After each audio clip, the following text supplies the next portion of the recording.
కొనసాగించడం మంచిది కాదని వైద్యులు సూచించారు. కాలినొప్పి తీవ్రమవడంతో హైదరాబాద్ నుంచి వచ్చిన ప్రత్యేక వైద్య బృందం చంద్రబాబును పరీక్షించింది.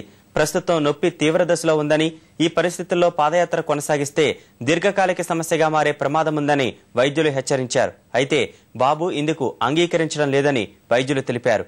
ఈ నెల 27 వరకు ఎలాగైనా పాదయాత్ర కొనసాగించాల్సిందేనని ఆయన పట్టుబడుతున్నట్లు వైద్యులు తెలిపారు. కనీసం 2-3 రోజులు విశ్రాంతి తీసుకుని నడిస్తే మంచిదన్న వైద్యుల సూచనను చంద్రబాబు తోసిపుచ్చారు. పాదయాత్ర ఆపేందుకు బాబు ఎట్టి పరిస్థితుల్లోనూ అంగీకరించడం లేదని వస్తున్న మీకోసం యాత్ర ఇన్ఛార్జ్ గరికపాటి రామ్మోహన్ రావు అన్నారు.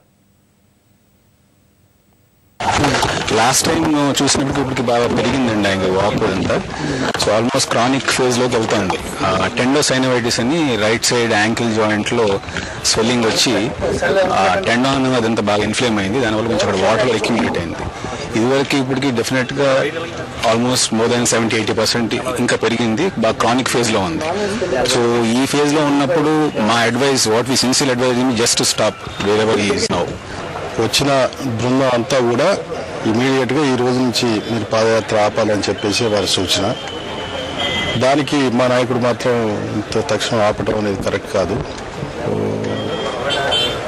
ఆలోచించి ఒక నిర్ణయం తీసుకుంటామనే భావన వెలిపిస్తూ ఉన్నారు. వారు మాత్రం తప్పకుండా పాదయాత్ర కంటిన్యూ చేయాలనే భావనలోనే ఉన్నారు.